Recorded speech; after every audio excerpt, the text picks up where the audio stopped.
আমরা যারা বসে আছি আমরা সকলেই মরব। আল্লাহ তাআলা প্রত্যেকের জন্য মৃত্যু লিখেছেন। তবে মৃত্যুর ফায়সালা হয় দুই রকমের, মুমিনের মৃত্যু, জালিমের মৃত্যু। আমি আজকে আপনাদের সামনে বলবো জালিমের মৃত্যু। জালিম কিভাবে মরে, জালিমের অবস্থা হয় কি, জালিমের শেষ পরিণতি কি হয়, আমি সেই বিষয়ে আপনাদের সাথে আলোচনা করব। আল্লাহ তাআলা আমাদের চরিত্রের মধ্যে যদি জুলুম থাকে আল্লাহ যেন আমাদেরকে মাফ করে দেন, সকলে বলেন আমিন।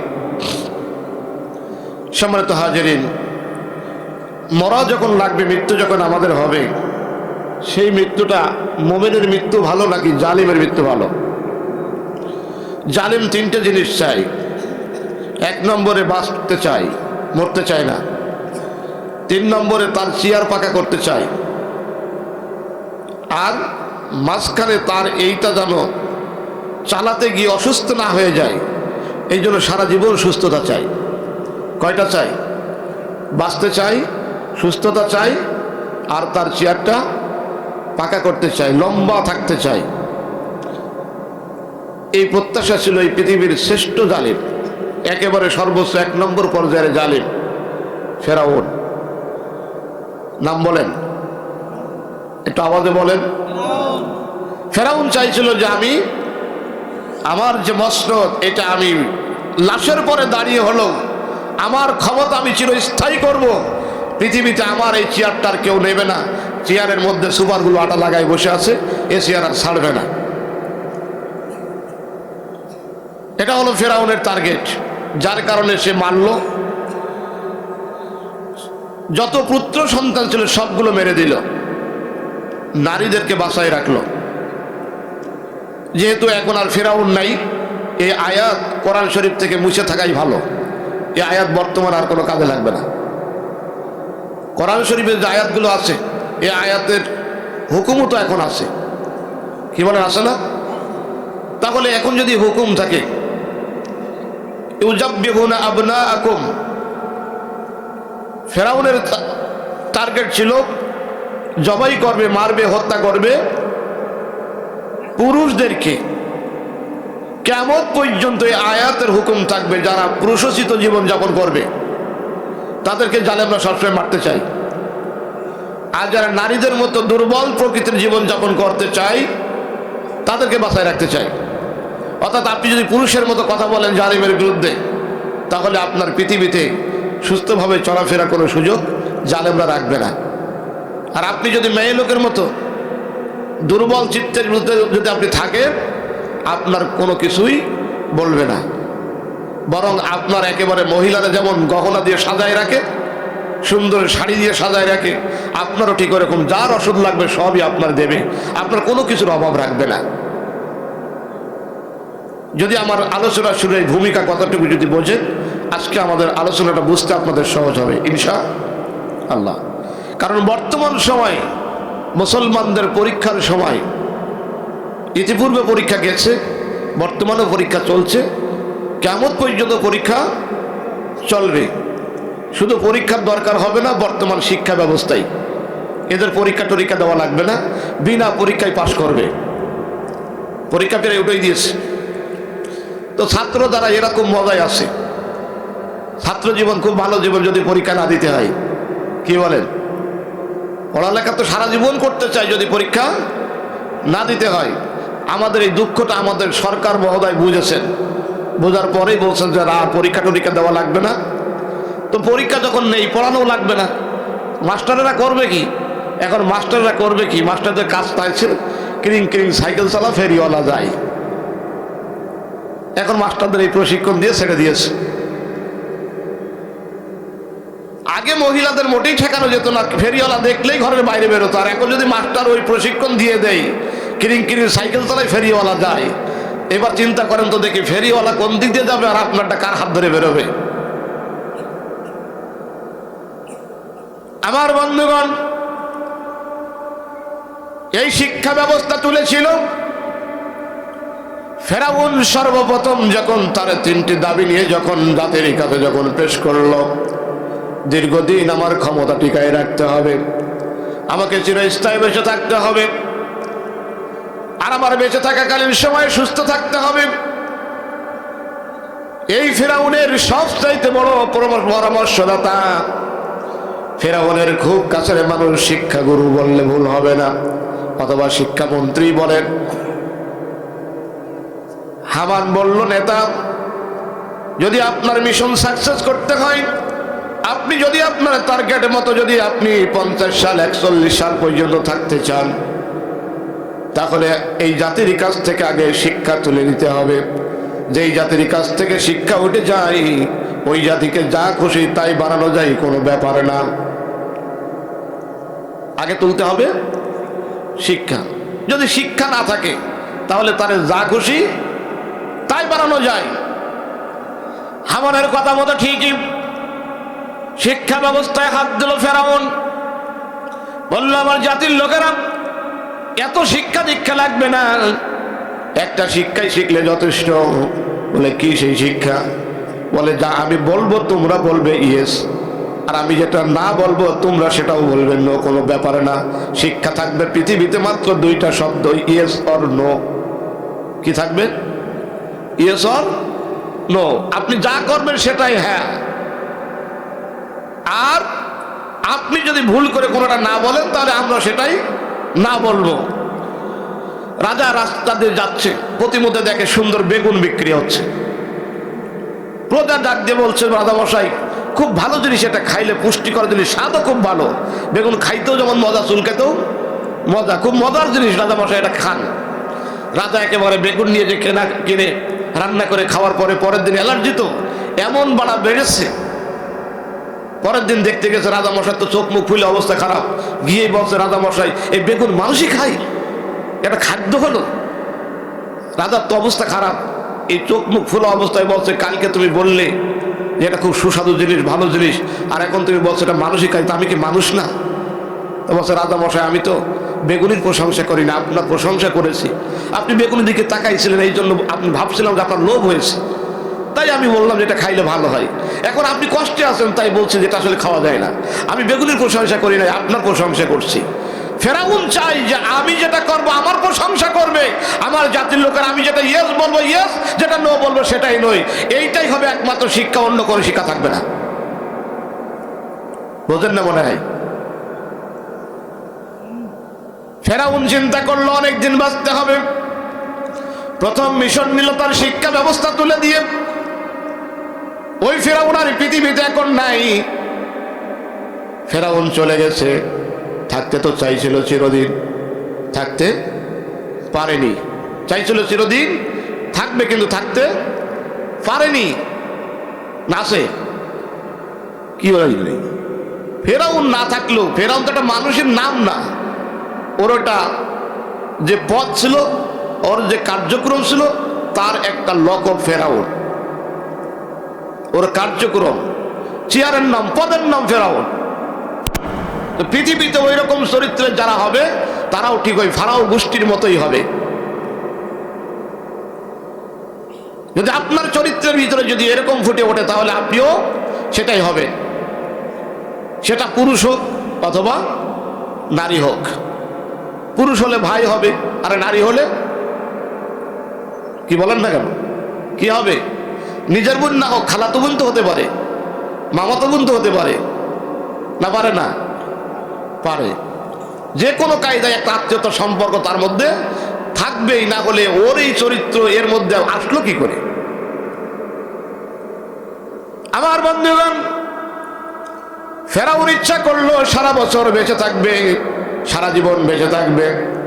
বেঁচে থাকার জন্য অনেক মানুষকে হত্যা করলো, লাশের উপর দিয়ে নিজের গদিটা টিকানোর চেষ্টা করেছিল ফেরাউন, কিন্তু ফেরাউন পারল না।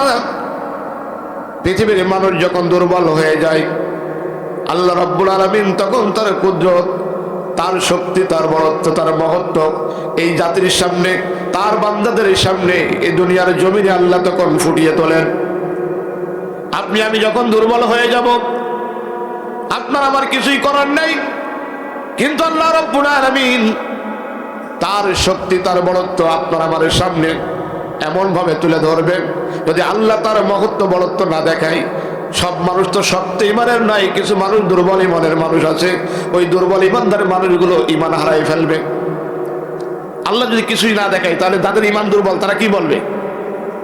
আমাদের আর এই রাস্তায় থেকে লাভ নেই, আমরা ওইরকম হয়ে যাই, ইমান হারিয়ে ফেলবে।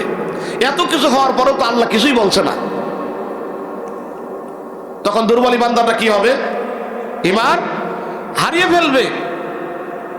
এই দুর্বল ইমানদের ইমান বাঁচায় রাখার জন্য হলো আল্লাহ রাব্বুল আলামিন টুডে অর টুমরো আল্লাহর হুকুম কার্যকারী করবেন। তবে আল্লাহর হুকুম কার্যকারী করার জন্য আল্লাহ একটু অপেক্ষা করেন। ঝাড়ে বংশে একসাথে নিপাত করার জন্য ওগুলো এক জায়গায় করেন।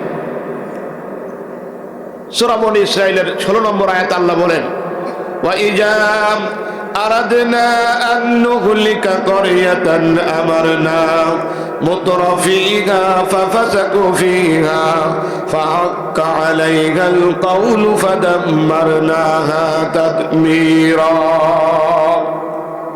আল্লাহ বলেন, ধ্বংস করার যখন আমি ইচ্ছা করি তখন ওদেরকে সুযোগ করে দেই, বাড়তেই থাকে বাড়তেই থাকে, বাড়তে বাড়তে এমন পর্যায়ে চলে যায় আমার আরশে আজিম তখন গোস্বায় অস্থির হয়ে যায়।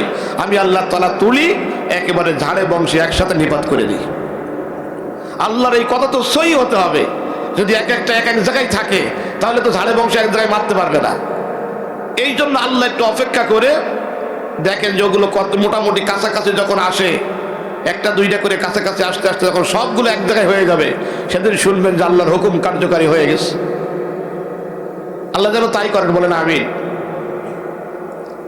এই জন্য আমাদের দুঃখ পাওয়ার কিছু নেই, হতাশ হওয়ার কিছু নেই। আপনি আমি হতাশ হইলেও আল্লাহ আপনাকে আমাকে হতাশ করবেন না। আপনার আমার ইমান আশায় বেঁধে থাকবে যে আল্লাহর হুকুম এক সময় চলে আসবে। কোন সময় আসবে? যে সময় আপনি আমি দুর্বল হয়ে গিয়ে আল্লাহর কাছে আমরা বলবো। সম্মানিত ভাইয়েরা আমার, সুতরাং ফেরাউন চাইল চিরকাল বেঁচে থাকবে। আল্লাহ রাব্বুল আলামিন বলেন, গোলাম, দুনিয়ার সব কিছু দিয়েছি, তোমার নির্দিষ্ট জীবনের সময় আমি আল্লাহ দিয়েছি। ইযা জাআ আজালুহুম লা ইস্তাখিরুনা সাআতাও ওয়া লা ইস্তাকদিমুন। নির্দিষ্ট সময় যখন তোমার হয়ে যাবে, এক মুহূর্তের জন্য তোমাকে আর রাখা হবে না, শুধু সময় হওয়ার অপেক্ষায়। পৃথিবীতে কেউ যখন বেঁচে থাকেনি তখন আপনি আমিও বেঁচে থাকবো না। থাকবো কিনা বলেন? আপনি আমি বেঁচে থাকবো না, তবে থাকবো। আপনার আমার থাকার খুব ইচ্ছা। এই যে থাকার ইচ্ছা বিদায় আপনি আমি চায়ের দোকানে সারা রাত পর্যন্ত বসে আছি, বাজারে আপনি আমি সারা রাত বসে আছি, মুয়াজ্জিনের আযান হয়, কিন্তু আপনার আমার কর্ণকুহরে আওয়াজ যাওয়ার পরেও আল্লাহর ঘরের দিকে তো আমরা যাই না। আর আমরা মনে করি এটা মুয়াজ্জিন আযান দেয়। আসলে মুয়াজ্জিন কি নিজের কথা বলেন নাকি আল্লাহর পক্ষ থেকে আহ্বান করেন? কথা বলেন না কেন? আল্লাহর পক্ষ থেকে আহ্বান করেন। আপনারা আশ্চর্য হয়ে যাবেন জালেমের জুলুম কোন পর্যায়ে পৌঁছায় আর কোথায় গিয়ে জুলুম করে। আমরা মাঝে মধ্যে শুনি, আমরা খবরে দেখি, মসজিদের মধ্যে মানুষ হত্যা করেছে, মানুষের মসজিদের মধ্যে জুতা পায়ে উঠেছে। এগুলো আমরা দেখি কিনা? দেখি। মসজিদের মধ্যে ওঠে, এটা সাহস। দেখেন, আপনার আমার এই মসজিদের চাইতেও এই পৃথিবীতে শ্রেষ্ঠ আল্লাহর যে ঘর, সবচেয়ে দামি যে ঘরটা, ওই ঘরটার নাম কি বলেন তো? বাইতুল্লাহ। ওই ঘরের নাম বাইতুল্লাহ, খানায়ে কাবা। কাবা হলো পৃথিবীর শ্রেষ্ঠ ঘর। এই শ্রেষ্ঠ ঘর যেখানে ঠিক কাবার 100 মিটারের ব্যবধান। কতটুকুন বলেন? 100 মিটারের ব্যবধান, যেখানে জালেমদের চিহ্ন আজও পর্যন্ত রয়েছে। কিয়ামত পর্যন্ত জালেমদের এই চিহ্ন থাকবে। জীবন্ত কন্যাদেরকে হত্যা করত, ঘেরাও করে রাখা আছে। ওখানে সৌদির বাদশা কোনো বিল্ডিং তৈরি করে না, ঘেরাও করে রেখে দিয়ে ওখানে সাইনবোর্ড তৈরি করে দেওয়া আছে, মাকবারাতুশ শাবাকিয়া, কিশোরীদের কবর। আমাদের বাংলাদেশের মানুষ বোঝে জিন্দা কবর বলে। তারা কত পর্যায়ে জুলুম করলে বাবা নিজের মেয়েকে হত্যা করেছে। ঠিক অপর দিকে, কাবার দরজার অপর দিকে আবার 100 মিটার আসলেই আবু জেহেলের বাড়ি পাবেন। এখানে বাড়ির কোনো চিহ্ন নাই, আছে এখন হাম্মামখানা, টয়লেট।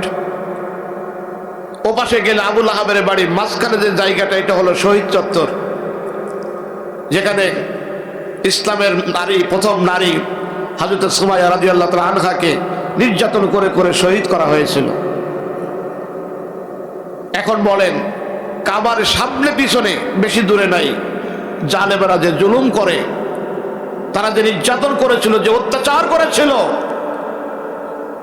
এই মসজিদ তাদের কাছে তো কোনো ব্যাপারই না। কি বলেন? কাবাকে যদি তারা যদি এরকম ভাবতে পারে, মসজিদ তাদের কাছে কোনো ব্যাপারই না। আজকে আপনি তাকায় দেখেন, গাজার মুসলমানদের উপরে শুধু নির্যাতন করা হচ্ছে না, এই পৃথিবীর নিকৃষ্ট সন্ত্রাস ইহুদিরা প্রতিনিয়ত গানশিপ দিয়ে বোমারু বিমান লাগিয়ে প্রত্যেক দিনের একটা একটা করে সকাল সন্ধ্যা দুপুর এমন কোনো সময় নাই যা মুসলমানদের উপরে বোমা নিক্ষেপ করে করে পাখির মতো মুসলমান নিরপরাধী নিষ্পাপ মাসুম বাচ্চাগুলোকে, অবলা সরলা নারীগুলোকে দিনের পর দিন হত্যা করেই চলেছে। তাদের কাছে বাইতুল আকসা কোনো ব্যাপারে না। বাইতুল আকসাতে তারা গুলি করতে দ্বিধাবোধ করে না, বাইতুল আকসাতে বোমা বিক্ষেপ করতে দ্বিধাবোধ করে না। পৃথিবীর যুগে যুগে কোনো নমরুদ, কোনো ফেরাউন, কোনো জালেমেরাই আল্লাহর ঘরকে তোয়াক্কা করেনি। পৃথিবীতে যেই জালেমেরা চিরস্থায়ী বেঁচে থাকার জন্য চেষ্টা করেছে, তারাই তাদের কাছ থেকে এই আল্লাহর ঘরগুলোর মর্যাদা উঠে গিয়েছে। আল্লাহ রাব্বুল আলামিন তাদেরকে সুযোগ দিয়েছেন, আরো বাড়তে থাকো, আরো বাড়তে থাকো। বাড়তে বাড়তে এমন পর্যায়ে চলে যায়, সমূলে আল্লাহ তাআলা টান দিয়ে তাদেরকে ধ্বংস করে দেয়। তাই যদি না হবে ছোট্ট একটা হামাসের কাছে, হামাস একটি ছোট্ট সংগঠন, এই ছোট্ট সংগঠন হামাসের কাছে 2 মাস অতিবাহিত হয়ে গেছে, এখনো পর্যন্ত এত স্যাটেলাইট টেকনোলজির যুগ, গ্লোবালাইজ পৃথিবীতে তাদের এত সুন্দর সুন্দর টেকনোলজি থাকার পরেও হামাসের যে চ্যানেলগুলো তৈরি করা আছে, এই চ্যানেলের মাথা কোথায় আর শেষ কোথায় এখনো পর্যন্ত এই ইসরায়েলের ইহুদিরা, তাদের সৈন্যবাহিনীরা, তাদের টেকনোলজি, তাদের প্রযুক্তি আজও পর্যন্ত খুঁজে বের করতে পারেনি। তারা এই চ্যানেলের কাছে দুর্বল হয়ে গেছে। বলেন আল্লাহু আকবার। একটা ছোট্ট সংগঠন মাসের পর মাস এই পৃথিবীর পরাশক্তি হিসেবে যারা দাবি করে, টেকনোলজিতে, প্রযুক্তিতে, বিজ্ঞানে যারা সর্বোচ্চ পর্যায়ে পৌঁছায় গেছে, যাদের রয়েছে সর্বাধুনিক যন্ত্র, তারা আজকে দুর্বল হয়ে গেছে একটা শক্তির কাছে, তা হলো ইমানের শক্তি। কথা বলেন, কিসের শক্তি? ইমানের শক্তি। আপনি আমি দুর্বল হয়েছে, আপনার আমার ইমান দুর্বল হয়ে গেছে। তাই ইমান যদি দুর্বল হয়ে যায়, মুসলমান ঠকে যায়। আর এই মুসলমানের ইমান যখন শক্ত হয়ে যায়, জালিম তখন পরাজিত হয়ে যায়। ओ जमाने में मुअज़्ज़ज़ थे, ओ जमाने में मुअज़्ज़ज़ थे, हामिले कुरान हो कर और जलील खर गए तारके कुरान हो कर। কবি সুন্দর করে বলেছেন, আগের জামানার মুসলমানেরা কোরআন বুকে ধারণ করেছে, কোরআনের মতো তাদের জীবন চালাইছে। আল্লাহ রাব্বুল আলামিন মুসলমানদের সম্মান বাড়িয়ে দিয়েছে, ইজ্জত বাড়িয়ে দিয়েছে। গোটা পৃথিবীতে মুসলমান শাসন করেছে, মুসলমানদের শাসনের কাছে সবাই পরাজিত হয়ে থেকেছে। সেই কোরআন আজও আছে, সেই নবীর হাদিস আজও আছে। আজও পর্যন্ত একইভাবে মসজিদের মিনার থেকে আযান হয়, একইভাবে তাওহীদের কালেমা লা ইলাহা ইল্লাল্লাহর উচ্চারণ হয়। অথচ গোটা পৃথিবীতে সবচাইতে নির্যাতিত মুসলিম, সবচাইতে অসহায়, সবচাইতে দুর্বল হলো মুসলমানেরা। কারণ মুসলমান কোরআন থেকে দূরে। কোথা থেকে? কোরআন থেকে দূরে।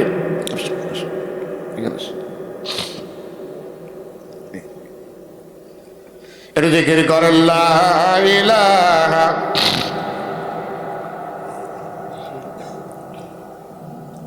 জোরে লা ইলাহা, লা ইলাহা, লা ইলাহা ইল্লাল্লাহু মুহাম্মাদুর রাসূলুল্লাহ সাল্লাল্লাহু আলাইহি ওয়াসাল্লাম। আপনাদের কি কষ্ট হচ্ছে? আমরা আজকে দুর্বল কি কারণে? আমাদের ঈমান দুর্বল। আমাদের ঈমান দুর্বল বলে ওরা এখন পেয়ে বসেছে। যদি ঈমান যদি দুর্বল না হয়, যদি আমরা শক্তভাবে দাঁড়াই, তাহলে কি ফিরাউনের ওই 3টে আশা পূর্ণ হবে? কথা বলেন, হবে? কি কি জানো 3টে আশা? আপনাদের একটু ওয়াজ মুখস্থ করে দিই। বলেন কয়টা? তিনটা। কি কি? ক্ষমতা স্থায়ী করতে চাই, চিরকাল বেঁচে থাকতে চাই, কোনোভাবেই অসুস্থ হবে না, সুস্থ থাকতে চাই। করোনায় যখন আলেম ওলামা সব বেরোয়েছে, ফিরাউনের গোষ্ঠীটা তখন একেবারে মাথার মধ্যে ঢুকে আছে, কোনোভাবেই পারবে না, আজরাইল দেখা করবেই না। আজরাইল এদিকে সারা মাঠে করোনা নিয়ে ঘুরে বেড়াচ্ছে, আর একেবারে ভিআইপিরা সব কাছের বক্সের মতো ওর মধ্যে ঢুকে আছে। ওই কাছের বক্সে যখন দেখতাম আর তখন চিন্তা করতাম মিস্টার ফিরাউন তো কাছের বক্সে আছে। এই কাছের বক্সে থাকতে থাকতে একদিন আল্লাহ না করুক ও ফিরাউনের মতো কাছের বক্সে থেকে যাবে। কিন্তু যাদের ঈমান ছিল তারা কি ভয় পেয়েছে? জোরে বলেন, ভয় পেয়েছে? ঈমানদার ভয় পায় না, কারণ ঈমানদার জানে আমার মৃত্যু আসবেই, আমার মৃত্যু আসবেই। মরণ থেকে কি বাঁচা যাবে? কথা বলেন, বাঁচা যাবে না? বাঁচা যাবে। একটা পদ্ধতি আপনাদের বলে দেবো, মরা থেকে বাঁচার একটা বুদ্ধি আছে, বলবো নাকি? মরার থেকে বাঁচার একটা বুদ্ধি আছে। এক বন্ধু গেছে বন্ধুর বাড়িতে, বন্ধুর বাড়িতে যখন ঢুকবে গেটের মুখে দেখে একটা কুকুর বান্ধা আছে। ডাইনিংয়ে খেতে গেছে, সেখানেও কুকুর আছে। ওয়াশরুমের কাছে সেখানেও কুকুর আছে। ড্রয়িং রুমে সেখানেও কুকুর আছে। বন্ধু বন্ধুর জিজ্ঞেস করছে, দোস্ত তোমার বাড়ি কি কুকুর এতিমখানা? এতগুলো কুকুর পুষছো? দোস্ত তুমি জানো না, যে বাড়িতে কুকুর থাকে ওই বাড়ি ফেরেশতা আসে না। সব জায়গায় রাখেছি, আজরাইল তো ফেরেশতা, এ আসতে পারবে না। বন্ধু তখন বলে, দোস্ত মাঝে মধ্যে দুই একটা কুকুর কি রাজপথে চিটেই পাড়াই পড়তে থাকো? তা তো দেখি। বলে, ওর জীবনটা কে নিয়েছে? কথা বলেন না কেন? ওর জীবন কে নিয়েছে? প্রত্যেক মাকলুকের জীবন তো আজরাইল নাই। কে নাই? আজরাইল নাই। তো আপনি যত কৌশল করেন বাঁচার জন্য, চিরকাল বেঁচে থাকবেন বলে আপনি যত চিন্তা করেন, যত ভাবনা করেন, মনে রাখতে হবে যেরকম রাজপথে কুকুরগুলো মরে থাকে, একদিন কুকুরের মতো ছিটাই বানাই আপনাকেও মরতে হবে যদি আপনি জুলুমের পথ থেকে ফিরে না আসেন। বাঁচার কোনো সুযোগ নেই। পৃথিবীতে কেউ বাঁচে না। বেঁচেছে কেউ? কেউ বাঁচে নেই। আমার বন্ধুগণ, এই কারণে বাঁচতে পারে না। মরণ এমন এক শত্রু মানুষের জীবনে আসে, এই শত্রু মানুষের সামনের দিক থেকে আলিঙ্গন করে, দৌড়ে আর পালাবে কোথায়? ধরা তো পড়েই যাবে। মৃত্যুর কাছাকাছি যখন চলে যায় মানুষেরা, করিবুল মাউত যখন হয়ে যায়, তখন বাঁচার জন্য চেষ্টা করে ঠিকই, কিন্তু আর বাঁচতে পারে না। লাইসাতি তাওবাতু ইনদা হাজারা আহাদাকুমুল মাউত। আল্লাহ তাআলা যখন মৃত্যু কারো কাছে হাজির করে, তার আর তওবা আল্লাহর দরবারে গ্রহণ হয় না। তওবার দরজা বন্ধ হয়ে যায়, তওবার গ্রহণ হবে না। এখন যতই ফিরে আসার চেষ্টা করুক আর ফিরবে না। সোজা হতে হলে মরার আগেই সোজা হতে হবে। দেখেন না, যখন চলে তখন সাপ তো বেকা ছাড়া সোজা চলেছে কোনোদিন? কথা বলেন, চলেছে? কিন্তু সাপ যদি মরে যায় তখন কি আর বাঁকা থাকে?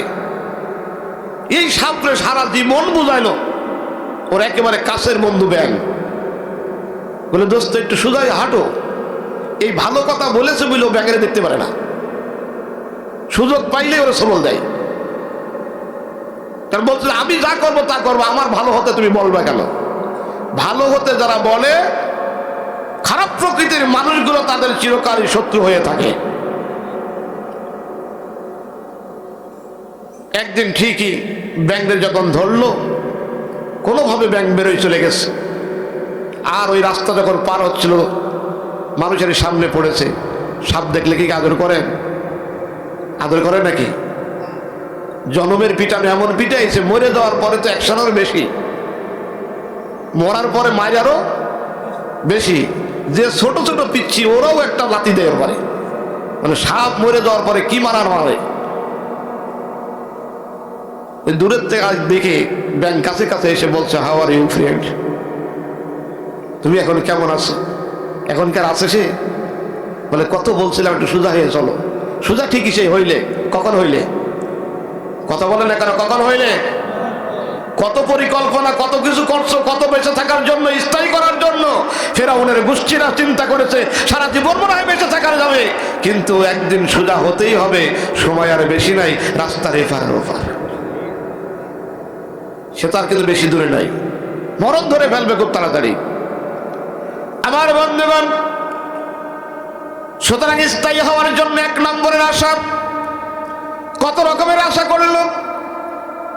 ফেরাউনের সভাসদের সিদ্ধান্ত গ্রহণ করলো, ওই সভাসদের ভিতরে কেউ নাই, নিজেরা সম্পর্কে দুলাভাই হয়। কি হয় বলেন? তার মানে আপনজন আর আত্মীয় স্বজন নিয়ে পার্লামেন্ট কায়েম করার কাজ হলো ফেরাউনের। কথা বলেন না কেন? আপনজন আত্মীয় স্বজন নিজেদের মধ্যে ভাগাভাগি করে পার্লামেন্ট চালানোর এই চরিত্র কার? কথা বলেন না কার? ফেরাউন। দুলাভাই কারুন, সব অর্থনীতি তার কাছে। নিজেরা সিদ্ধান্ত নেয় কিভাবে থাকা যায়, টিকে থাকা যায়, পরামর্শ নিজেরাই করে, অন্য কাউকে এই পরামর্শের ভাগিদার হয় না। মাঝখানে দেখা গেল ঠিকই ফেরাউন বুদ্ধি যা করেছিল সব বুদ্ধি ফাঁস হয়ে যায়। ওরা চিন্তা করে যে মুসার কাছে এইসব যায় কি করে, মুসা জানে কিভাবে? কি বলেন? মুসার কাছে কিভাবে যায়? ওরা যেখানে পরিকল্পনা করেন সেখানে আরেকজন থাকেন, তিনি কে? জোরে বলুন না, তিনি কে? আল্লাহ থাকেন। আল্লাহ জানায় দেয়। এই যে আল্লাহ জানায় দেয়, অথচ ওরা নিজেদের ভিতরে এই জানে কে, এই নিয়ে নিজেদের তিনজনের মধ্যে গন্ডগোল। হামান দোষ দেয় কারণের, কারণ দোষ দেয় হামানের। নিজেদের মধ্যে দোষাদোষির কারণে এক পর্যায়ে হামানের মন খুব খারাপ। হামান ফিরাউনকে বলে, বাদশা নামদার, আমাদের নেতা, আপনার দুলাভাই হয়, এই জন্য আপনি তার পক্ষ নিচ্ছেন, এটা আত্মীয়করণ হচ্ছে। আমার বন্ধুগণ, খুব ভালো করে মন দিয়ে শোনেন। ফেরাউন বলল, শোনো হামান, আমার ব্যাপারে তুমি এসব বক্তব্য দিবে না, আমি যা বলবো তাই হবে। আমার থেকে যদি বেশি বোঝো তোমার পদ পদবীও থাকবে না। যখন এই ভয় যখন দেখাই দেই, তখন কি আর হামানের কিছু বলার আছে? কথা বলে না কেন? হামানের কিছু বলার আছে তো কিছু নাই। যেতটুকুন আছে এও যদি না থাকে তো করবে কি? পদ বাঁচায় রাখার জন্য যা শোনে তাই করে। ওয়ার্ডার হইলেই পরে বিবেক বিক্রি করে দিয়ে হলো এই ওয়ার্ডার ফলো করে। পৃথিবীতে এরকম মানুষ আছে না নাই? জোরে বলে আছে না নাই? আরে মিয়া সাহেব, আপনি একজন মানুষকে খুশি করার জন্য গোটা মানুষকে জিম্মি করেছেন। আপনার তো এই চেয়ারটা কতক্ষণ থাকবে, এই পদটা কতক্ষণ থাকবে? আপনার পিছনে ইতিহাস তাকায় দেখেন, আপনার উপরে যারা পদস্থ কর্মকর্তা ছিল তারাও তো চেয়ার ছেড়ে চলে গেছে। আছে নাকি চিরাই কেউ? কিন্তু ইজ্জত নিয়ে যেতে পারে না, জিল্লতের সাথে যেতে হয়েছে।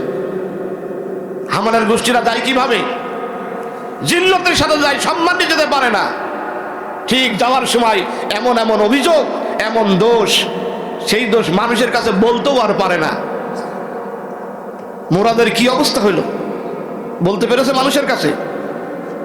না, সে মুরাদ ছিলেন না, কে না ছিলেন না মুরাদের? ট্রাকের ড্রাইভার, এতে খুব ভালো করেছিলেন। আর যার নিয়ে ঝগড়া হতো সে মাগি যাওয়া করে এমপি, সে এমপি হয়েই যাবে। আবার বোরকা পরেছে, তারপরে বোরকা পরে আসছে। আর আমাদের বলে আমরা নাকি ধর্ম ব্যবসা করি। বোরকা পরে আসছে, এতিমখানার বাচ্চাদের নিয়ে খাবার তুলে দিচ্ছে। নিজে জীবনে কোথায় মার এক মুঠ ভাত তুলে খাওয়াই না, এখন এতিমখানায় আসছে ভাত খাওয়াচ্ছি। বোরকা পরে আসছে কি পাওয়ার জন্যে? ক্ষমতা পাওয়ার জন্যে। তো ক্ষমতা পাওয়ার জন্য ওনারা ধর্মের লেবাস ওনারা গ্রহণ করে, ধর্মীয় আচার আচার ওরা দেখায়, আর আমাদের বলে আমরা নাকি ধর্ম ব্যবসা করি। ধর্ম ব্যবসায়ী কারা? রাগ করতেছেন আপনারা? আপনাদের কিছু মানুষের চেহারা দিকে তাকালেই তো মনে হচ্ছে আপনারা রাগ করছেন, কারণ আপনারা আছেন সবচাইতে বেশি বিপদে। আপনারা খবর রাখলে আমিও খবর রাখি। কি বলেন?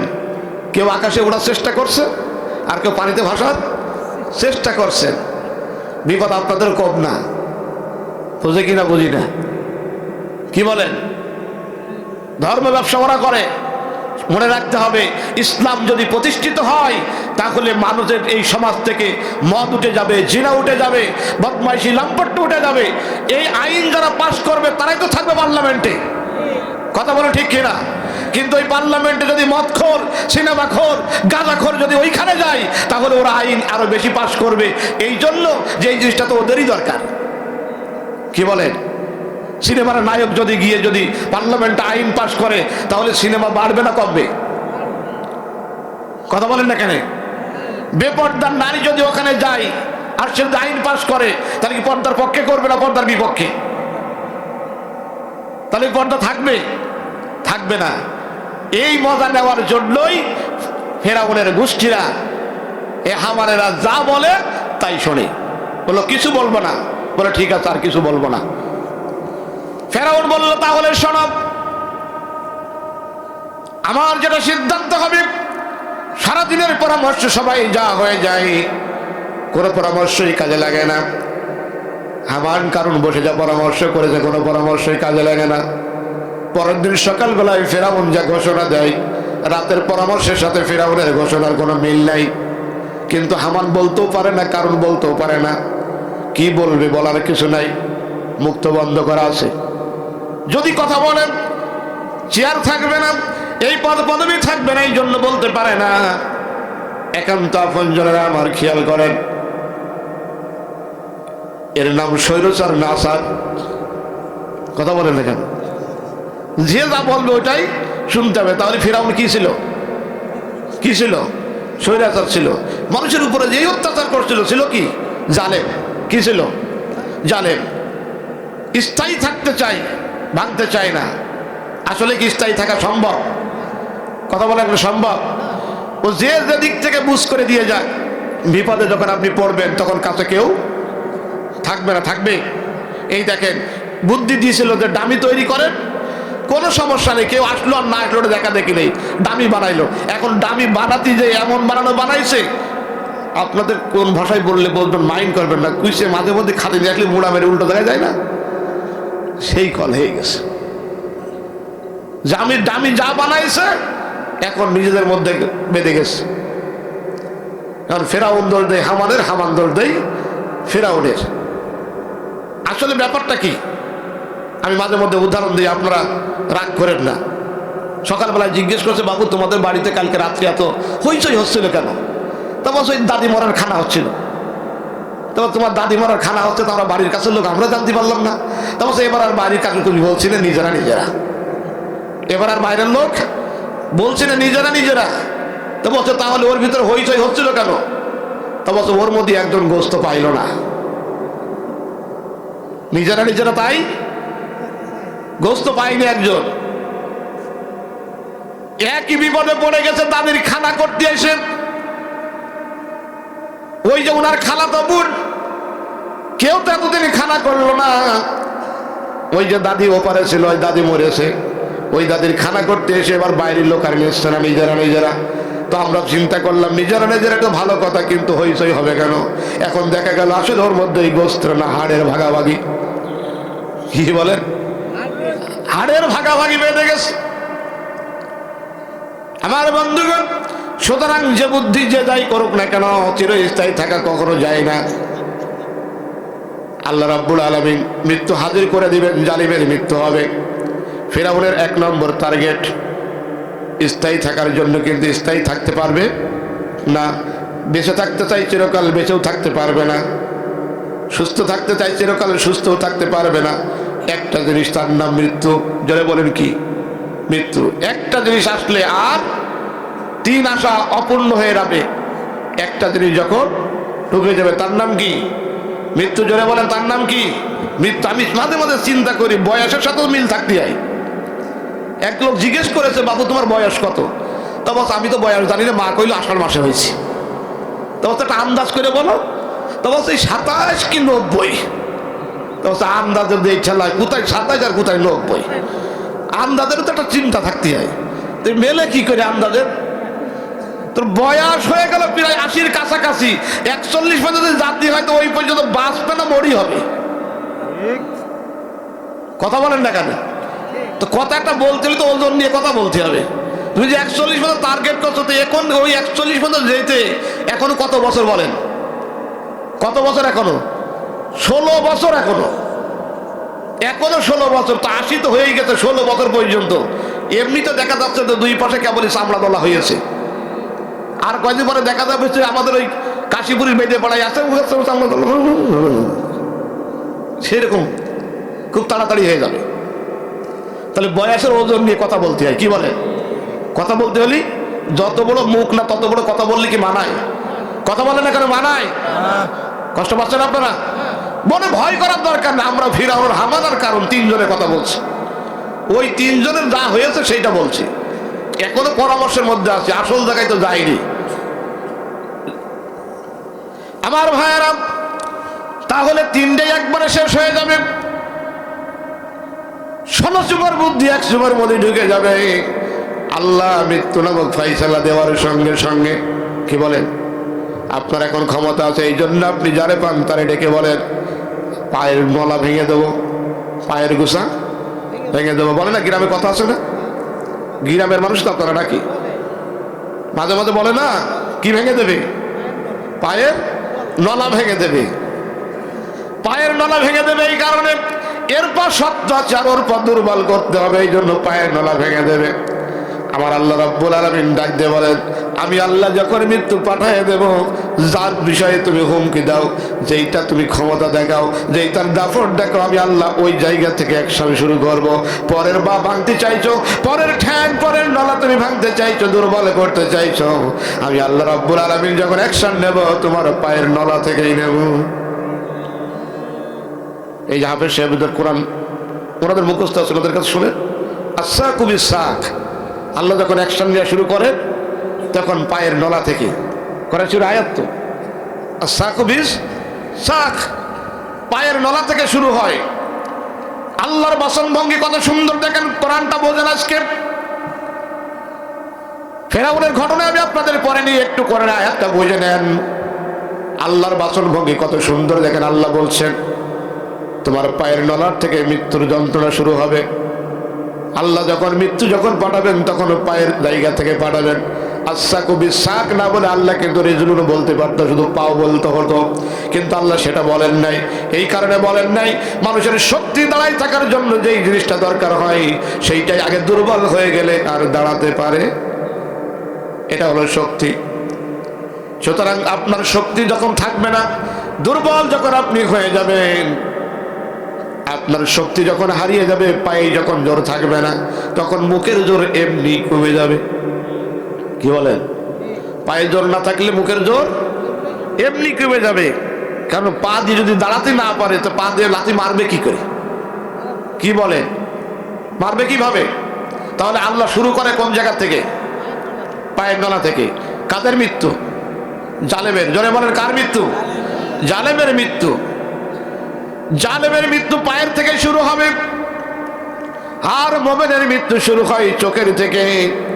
আল্লাহ রাব্বুল আলামিন বলেন, ইয়া আইয়াতুহান নাফসুল মুতমাইন্না ইরজিই ইলা রাব্বিকি রাদিয়াতাম মারদিয়া। আল্লাহ রাব্বুল আলামিন সুন্দর করে ডাক দেন, হে প্রশান্ত আত্মা তুমি চলে আসো। বলেন আল্লাহ যদি প্রশান্ত আত্মা বলে ডাক দেয়, মুমিনের আর কি কোনো চাওয়া পাওয়া থাকে? জোরে বলেন থাকে? মুমিনের কোনো চাওয়া পাওয়া থাকে না। এত সুন্দর করে আল্লাহ ডাক দিয়েছেন। পৃথিবীতে 2 রকমের ডাক আছে। আপনি যখন আপনার সন্তানকে আদর করে ডাক দেন, আপনার সন্তানকে আপনি যখন ভালোবেসে ডাক দেন, আপনার চোখের দিকে তাকালে আপনার সন্তান বুঝতে পারে আজকে বাবা আদর করে ডাকছে। কি বলেন? বাবা আদর করে ডাকছে। আপনার চোখের দিকে তাকালেই বোঝা যাবে যে বাবা আদর করে ডাকছে। আপনার চোখের দিকেই তাকালে বুঝতে পারবে বাবা আদর করে না, বাবা আপনার শাসন করে। চোখের ভাষায় বোঝা যায় এটা আদর না এটা শাসন। কিসে বোঝা যায়? চোখের ভাষায় বোঝা যায়। একজন বিয়ে বাড়ি গেছে, যাওয়ার পরে বিয়ের বাড়িতে ছোট ছোট বাচ্চা থাকে। এখন ওই বাচ্চা তাওয়ের সাথে খাবে। কার সাথে খাবে? তাওয়ের সাথে খাবে। আপনারা যারা তাওই তারা আবার মন খারাপ করেন না। কার সাথে খেতে চায়? তাওয়ের সাথে খাবে। এখন তাওই তো বাচ্চা কাচ্চা সাথে নিয়ে খাবে না, কিন্তু যদি না বলে দেয় ডাইরেক্ট তো বিয়াই একটু মাইন্ড করবে। এই জন্য বিয়াই যত মাইন্ড না করে, এই জন্য বাচ্চা দিকে চোখ মোটা করে তাকাচ্ছে, চোখ বড় করে বলছে আয় একসাথে থালে খায়। চোখ এত বড় দেখলি কার খায়, কথা বলে না কেন, খায় আর খায়। তো তুমি নিজেরা নিজেরা দামি করে চোখ এত বড় করে বলছো আয়, তারপরে কি করে ঘোড়ার ডিম একা করে সব তো কত দেখছ থাকে নাকি? অত বড় চোখ কলি থাকে? দক্ষিণবঙ্গে 3 যাইতেন পার্টি চলে গিয়েছে, ওরা থাকবে না। তাহলে কেন এত তাড়াতাড়ি মজা চলে গেল কি জন্যে? মনে করিল যে একেবারে মামু বাড়ি একবার লাভ নিয়ে পড়বে, যখন কেউ নেই ফাঁকা মাঠে গোল দেবে। এমন গোল দিয়ে দিতে গেছে, এখন দেখছে যে সে ব্যাকিও নেই, গোল কিপারও নেই, তো চিন্তা করছে আমি আর থেকে লাভ, কিন্তু দর্শকের আগে দৌড় মারি। চোখের ভাষাই তো বোঝা যায় এটা আদর না এটা শাসন। কি বলেন, বোঝা যায় কিনা? জোরে বলে বোঝা যায় কিনা? বোঝা যায়। তো এখন ওই বাচ্চা, ওই বিয়ের বাচ্চা কি আর ওর সাথে খায়? এই জন্য সব আহ্বান একরকম না, সব ডাক একরকম না, চোখের ভাষায় বোঝা যায়। আমার বন্ধুগণ, যত চেষ্টাই করুক, যতই বেঁচে থাকার চেষ্টা করুক, যখন মালাকুল মউত হাজির হবে, আর মালাকুল মউত যখন আওয়াজ দিবে, মালাকুল মউতের আওয়াজে বোঝা যাবে এই ডাকটা কেমন ডাক, এটা আদরের ডাক না এটা কষ্টের ডাক, এটা শাসনের ডাক বোঝা যাবে। আল্লাহ রাব্বুল আলামিন তার গোলামকে যখন ডাকবেন, ওয়া'রাবা লাহুমুল জান্নাহ, ডাক দেওয়ার সঙ্গে সঙ্গে আল্লাহ জান্নাতটা তুলে ধরেন, জান্নাত তুলে ধরে ডাক দেন। মুমিন বান্দাগুলো জান্নাত দেখতে দেখতে তার রূহটা কখন পরওয়াজ হয়ে যায় টের পায় না, বলুন সুবহানাল্লাহ। অপরদিকে জালিমের কাছে যখন আসে, জালিমের কাছে যখন আসে, তার জীবনের যত পাপগুলি আছে সব পাপগুলি এক এক করে চিত্রায়িত করে দেখানো হয়। ওই যে অমুক দিন অমুক জায়গায় বসে বসে পরিকল্পনা করছিলে, তুমি অমুকের ধরাই দেওয়ার জন্য তুমি পরিকল্পনা করেছো, অমুকের নামে তুমি মিথ্যা সাক্ষ্য দিয়েছো, অমুকের নামে মিথ্যা মামলা দিয়েছো, অমুকের ঘরটা ভেঙে দেওয়ার জন্য গভীর রাতে তুমি তোমার ড্রেসের পরিবর্তন করে গিয়েছো। কি বলেন? আপনি ধরতে যাবেন, আপনার কাছে ওয়ারেন্ট আছে, ভালো কথা, তো বাড়ি ঘর ভাঙছেন কেন? কি কথা বলবেন না কেন? একজন মানুষের কি 2 রকম অপরাধ হয়? হয় বলেন? যে কোনো একটা হবে, তা আপনি ঘরে হাত দেবেন কেন? তার মানে বোঝা যায় যে লুটপাট করার অভ্যাস আছে আগের থেকে। কি বলেন? আগের থেকে আছে। এখন তার এটা নেই, আগে ঘরে শিং কাটতো, যে আপনার দেওয়াল ফুটো করে, এখন তার শিং টিং কাটে না, কাটে? শিং কাটতো, শিং কাটতে চুরি করতো, ওটা এখন তার নেই। এক লোকের এত সম্মান ইজ্জত সমাজের মধ্যে, সবাই মিলে চেষ্টা করেছে ওরে নামানোর জন্য, কেউ পারে না। তো একটা আছে তার অন্যের ভালো সে সহ্য করে না, তো বললো কেউ পারলো না, আমি ঠিকই পারবো, ভালো আমি হতে দেবো না। তো যেখানে যাই ভালো কথা বলে, ভালো জায়গা ভালো বলে সবাই, কিন্তু একটা ভালো চেয়ার আছে, ভালো চেয়ারটা কেউ দেয় না। তো সব জায়গায় গিয়ে বলে যে আমি এত ভালো কথা বলি কিন্তু আমি চেয়ার পাই না কেন? তো বলে যে তোমার তো দোষ আছে।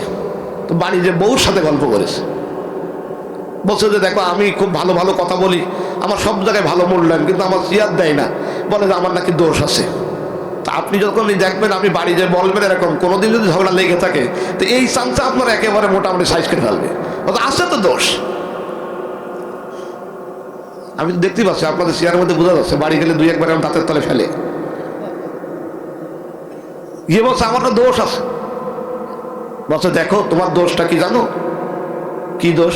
বলে তোমার জামা কাপড় ভালো না। ভালো চেয়ার পাতি গেলে একটা স্যুট পরতে হয়। কি পরতে হয়? স্যুট মানে ব্লেজার কাপড়, ব্লেজার। তাহলে এখন একটা ব্লেজার বানাতে গেলে কত? সংগ্রাম টেইলার্সে যদি ব্লেজার বানাতে যান, ওর মজুরি দিতে হয় 4000 টাকা। মানে সেই জ্বরের চেয়ে কাপানির ঠেলা বেশি। কাপড় যদি হয় 2000 টাকা, তোর মজুরি দিতে হয় 4000 টাকা। এখন ওখানে যদি আপনি বানাতে যান তো অনেক টাকা লাগবে। তো বলছে এত টাকাতে তো কেনা যাবে, বানানো যাবে না। তো বলছে তাহলে এক কাজ করো, যে রাস্তার পাশ দিয়ে কি মার্কেট থাকে ফুটপাতে, ওখানেও এখন ব্লেজার পাওয়া যায়, বলে ওখান থেকে অল্প দামে একটা কিনা যায় কিনা। তো ওই স্ত্রী 300 টাকা দিয়েছে, বলে এইটা নিয়ে যাও, গিয়ে দেখো ব্লেজার একটা কিনতে পারো কিনা। তো ওই যে স্ত্রী 300 টাকা দিয়েছে, ভালো সহ্য করতে পারে না, ঠিক আছে যে এরা দুইজনে পরামর্শ করে 300 টাকা নিয়ে যাচ্ছে ব্লেজার কিনতে। ও পিছন পিছনে গেছে, ওর পকেট মারবে। টাকা যদি না থাকে ব্লেজার কিনতে পারবে না, আর ব্লেজার যদি কিনতে না পারে তো ভালো চেয়ারও পাবে না। এই টাকা পকেট মারার জন্য এতভাবে ঘুরে ঘুরে ঘুরে ঘুরে কোনোভাবে পকেট মারতে পারিনি। শেষ পর্যন্ত ব্লেজার একটা 300 টাকা দিয়ে কিনেই ফেলেছে। ও রাগে গা জ্বলে যাচ্ছে, তো পকেট মারতে পারলাম, ব্লেজার কিনেই ফেললো, তোর ব্লেজার গায়ে দিতে দেবো না। এখন বিলেজার গায়ে দিতে দেবে না, বলতে গার মধ্যে পুড়ে চার খোলে না, ওই গায়ে দিয়ে চার খুলছে না। তবে ঠিক আছে, ওর পিছন পিছন গেছে, বাড়িতে শোয়ার সময় তো খুলবে। ও বাড়িতে শোয়ার সময় সে ঘোড়ার ডিম না খুলে গায়ে দিয়ে শুয়ে পড়েছে। ওর রাগ আরো বেড়ে গেছে, চুরি করতে চাইলাম তাও গায়ে দিয়ে শুয়ে পড়লো। তো ঠিক আছে, তুই ঘুমাই পড়, তারপরে ব্যবস্থা নিচ্ছি। যখন ঘুমিয়ে পড়েছে, এবার ওই সেই শিং কেটে ভিতরে ঢুকতে ঢুকতে প্রায় ফজর হয়ে ওই অবস্থা। এরকম সময় যে শিং কেটেছে, গিয়ে দেখে যে ও গায়ে দিয়ে শুয়ে আছে ঘুমের ঘরে। তো আস্তে আস্তে করে বোতাম খুলছে সব একটা করে, আরো মনে মনে খুব খুশি যে দেখ আজকে বউতি বোতামটা খুলে দিচ্ছে। হ্যাঁ, খুশি। কিন্তু আস্তে করে তাকিয়ে দেখে হাতটা শক্ত, নরম হাত না তো। বউর হাত আর চোরের হাত কি এক? এই কথা বলেন না কেন, এক নাকি? এক না, হাত তো সেরকম মেলছে না। তাকাই কোনো রকম তাকিয়ে আবার চোখ মিটি মেরে দিয়েছে যে চোর যখন পাইছে আজকে ধর্ম কায়দা করে, তো বোতাম সব খুলে ক্লিয়ার। এবার ও যখন এই পাশ ধরে টান দিচ্ছে, ও মুড়া মেরে পিঠির তলা আরেক পাশ দিয়ে বসে আছে। এ টানে ও চেপে রাখে, টানে ও চেপে রাখে। এই টানাটানি করতে করতে ফজরে আজান হয়ে গেছে। এখন তো মানুষ দেখে ফেলবে। তা বলছে ঠিক আছে, শীত যখন কাটিছি তোর বিলেজার না চুরি করতে পারি, ঘরে তো চাইল চুরি করবো। এবার কোনো রকম যে দেখে যে চাইল কোথায় পাওয়া যায়। তো আপনারা কিসের ভিতরে চাল দেখেন? কোলার মধ্যে। এই কোলার মধ্যে থেকে চাল নিয়েছে। চাল কোচে করে নিয়ে বাড়িতে দেওয়া যাবে না, প্যাকেটও আনেনি। তো চিন্তা করছে যে কি করা যায়, ওই বেলেজারে করি আমার চাল নেওয়া লাগবে, ওই বেলেজারে করে আমার চাল নেওয়া লাগবে। তো বেলেজার তো পালাম না, তা কি করবে? ও তখন নিজের জামা খুলেছে, নিজের জামা খুলে রেখে ওর পরে চাল ঢেলেছে। বেলেজার তো পাইলাম না, তো নিজের ডাই নিয়ে যায়।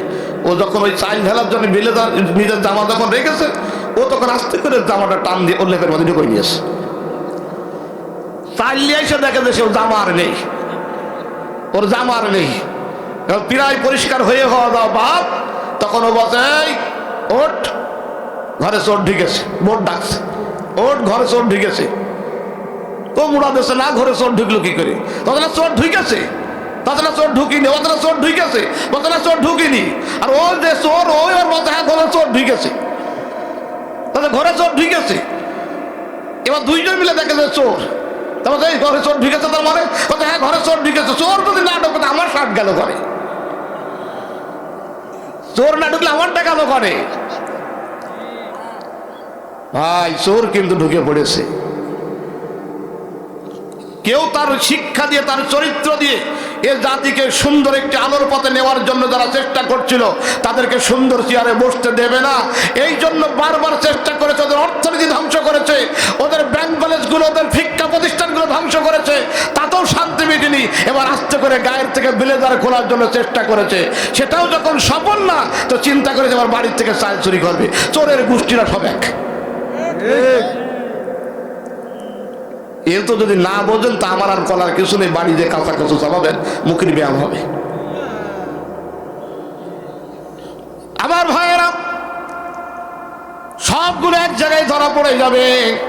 আল্লাহ পাক শুধুমাত্র মৃত্যু নামক এই শব্দটা যখন আপনারা আমার জীবনে দিবেন, জালেমের জন্য মৃত্যু যখন আসে, পায়ের গোড়া থেকে মৃত্যু আসে। বলেন কোথা থেকে আসে? পায়ের গোড়া থেকে, পায়ের নলা থেকে মৃত্যু আসে। পায়ের নলা থেকে যখন মৃত্যু আসে, মৃত্যুর ফেরেশতা এসে আগেই জিজ্ঞেস করে, মারুক, তোমার বাঁচানোর মতো কেউ কি আছে? কে তোমাকে বাঁচাবে? কারণ একটু ঝাড়ফুঁক করাই নিয়ে আসো, কে বাঁচাবে? এই জন্য দেখবেন সারা জীবন মসজিদের ইমাম দেখতে পারে না, মুয়াজ্জিনকে দেখতে পারে না, কিন্তু মরণের সময় যখন ঠেকা হয়ে গেছে, তখন ছেলে এসে ডাক দিয়ে, আমার আব্বা মরে যাচ্ছে, হুজুর চলো, এবার হুজুর যান, একটু ঝাড়ফুঁক করলে যদি ভালো হয়। কিন্তু আসলে মরণ যখন চলে আসে, তখন কি কোনো ঝাড়ফুঁকে কাজ হবে? বলেন, কোনো ঝাড়ফুঁকে কাজ হবে না। ফেরাউনের মরণ প্রায় কাছাকাছি চলে এসেছে। এখন যখন মরণ কাছাকাছি চলে এসেছে, তখন ফেরাউনের তাপটু বেড়ে গিয়েছে। মরণ যখন চলে আসে, আমরা গ্রামের মানুষ বলে মরণের বাইর বেড়েছে। বলেন না কেন? আপনারা বলেন কি বাইর বেড়েছে? একটু মুখ দিয়ে বলেন, যদি ভালো লাগবে না। কি বাইর বেড়েছে? হ্যাঁ, মরণের বাইর বেড়েছে। সবাই বলা শুরু করলো, ফেরাউন মরণের বাইর বেড়ে গেছে। আল্লাহ বলছেন ফেরাউনকে একা মারবো না, ওই পরামর্শ করতে যেই তিনজন, ওই কারণেরও নেব, হামানেরও নেব, সবগুলো এক জায়গায় নেব, কিন্তু এক জায়গায় করতে একটু সময় লাগছে। তো এক জায়গায় মারার জন্য সহজ পথ হলো ফেরাউন তার সদল বল নিয়ে যখনই পিছনে পিছনে যায়, একবারে নামের একটু পানি টানি খাওয়াই সুবনির করে মারাই ভালো। আমি আপনাদেরকে ফেরাউনের ইতিহাস শোনাচ্ছি না, একটু দৃষ্টান্ত দিচ্ছি মাত্র। আল্লাহ যখন জালেম ফেরাউনকে ধরলো তখন কিভাবে ধরলো। আমার বন্ধুগণ, তিনটা আশা একটাও পূর্ণ হবে না।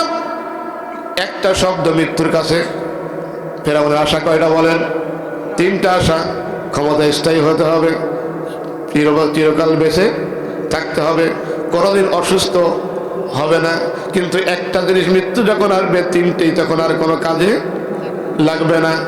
আল্লাহ রাব্বুল আলামিন বলেন, গোলামেরা, ওয়ালাউ তারা ইযাল জালিমুনা ফি গামারাতিল মাউত, যদি তোমরা এই জালেমের মৃত্যুর দৃশ্য যদি তোমরা দেখতে, মুমিনের সময় মৃত্যু যখন হয়, মুমিনের মৃত্যুর সময় আল্লাহ ডাক দিয়ে, প্রশান্ত আত্মা তুমি চলে আসো, জান্নাত তুলে ধরা হয়।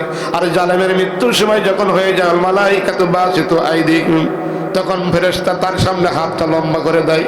বলেন এমনি মালাকুল মউত, তারপরে হাত যদি লম্বা করে দেয় অবস্থা কি? মরার থেকে মরে যাবে না বেশি? কি বলেন? এই চরিত্র, এই দৃশ্য দেখলে, মালাকুল মউতের এই দৃশ্য দেখলে মরার আগেই তো আমার মৃত্যু হয়ে যাবে। মালাকুল মউত হাত লম্বা করে দিবে আর বলবে, আখরিজু আনফুসাকুম, তোমার নিজের জীবনটা তুমি আমার হাতে দাও। বলেন তো এই মরণের কষ্ট। এরপর আজরাইল বলছে, তোমার জান তুমি হাতে দাও।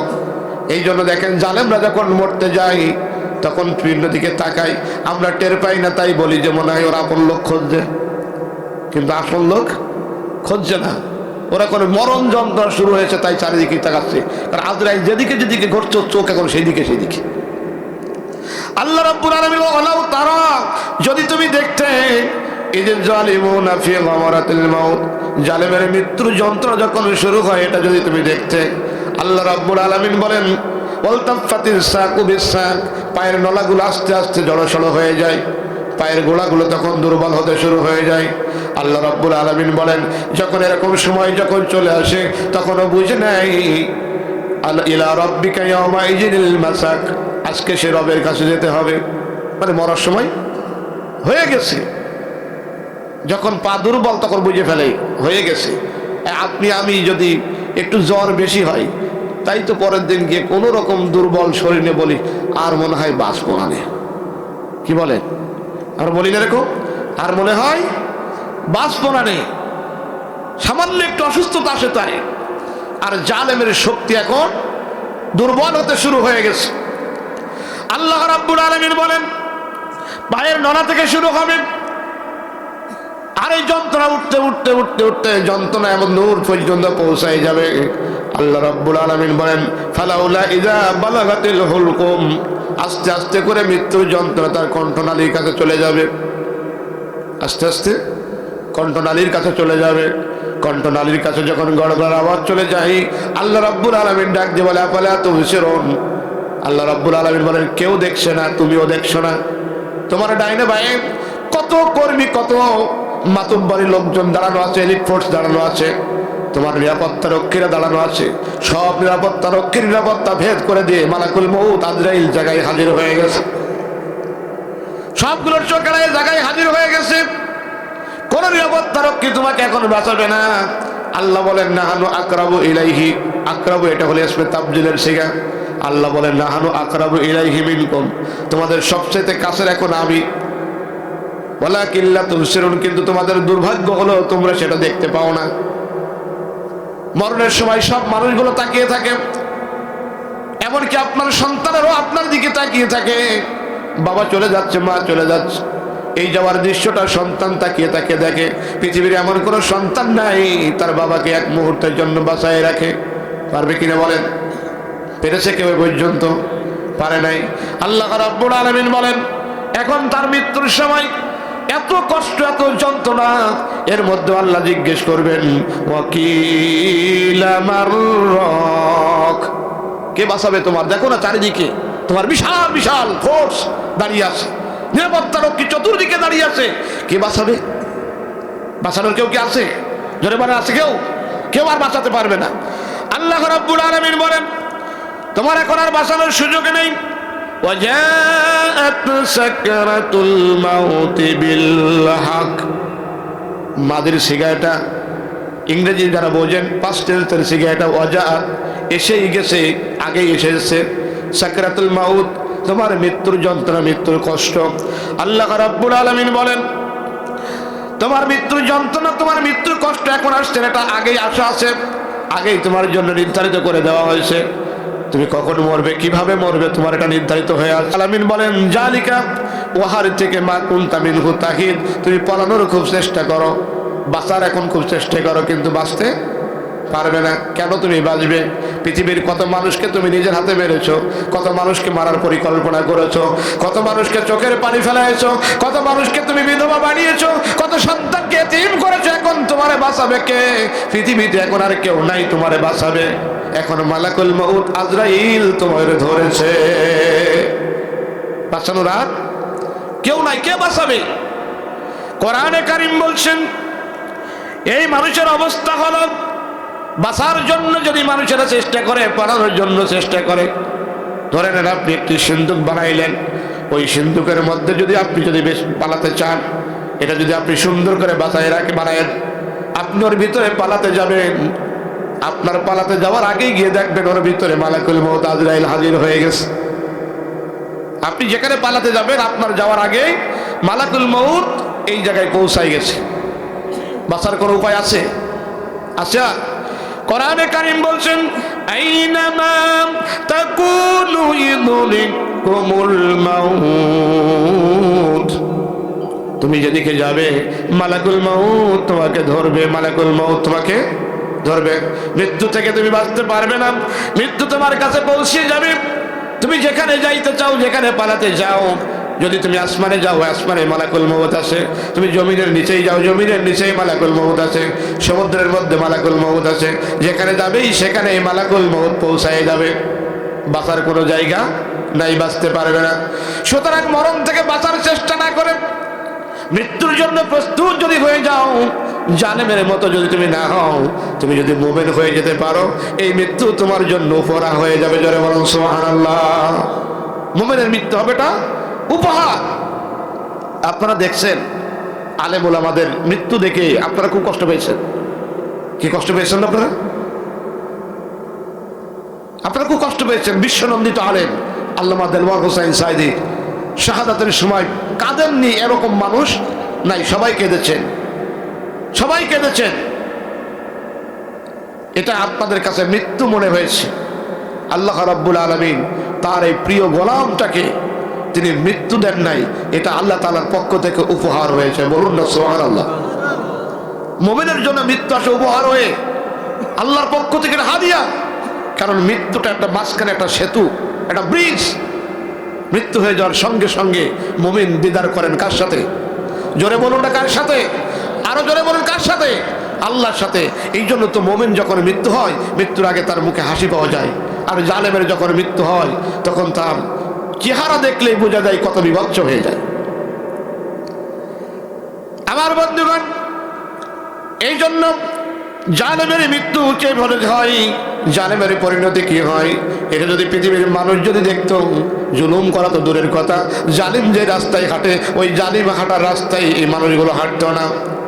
জালেমের মৃত্যু যদি মানুষেরা দেখতে পেত, জালেম যেই দল করে ওই দলের সাথে থাকতো না, জালেম যেই জায়গায় বসে ওই জায়গায় বসতো না, জালেম যার সাথে বন্ধুত্ব করে তার সঙ্গে মুমিন বন্ধুত্ব করতো না। কারণ মৃত্যু যখন এসে যায় তখন জালিমের পাশে আর কেউ থাকে না। আমার বন্ধুগণ, আল্লাহ রাব্বুল আলামিন বলেন এই জন্য জালেম বাঁচতে পারে না। হে নবী আপনি শোনায় দেন, কুল ইয়াতাওয়াফাকুম মালাকুল মাউতিল্লাযী উকিলা বিকুম। কোথায় পালাবে তুমি? তুমি যেদিকে পালাতে যাবে সেই জায়গায় তো মালাকুল মউত তোমার জন্য নিযুক্ত করা আছে। তুমি যেদিকে যাবে নিযুক্ত করা আছে। তোমার মৃত্যু কোথায় হবে, কখন হবে, এটা তোমাকে জানানো হয়নি। তবে তোমার মৃত্যুর জন্য যেই মালাকুল মউত, তোমার মৃত্যুর জন্য যে ফেরেশতা, ওটা তোমার জন্য নিযুক্ত করা আছে। তুমি যেখানে যাবে মালাকুল মউত তোমার জায়গায় পৌঁছায় যাবে। আল্লাহ রাব্বুল আলামিন বলেন ফাকাইফা ইযা তাওয়াফাতুহুমুল মালাইকাতু ইয়াদরিবুনা উজুহাহুম ওয়া আদবারাহুম।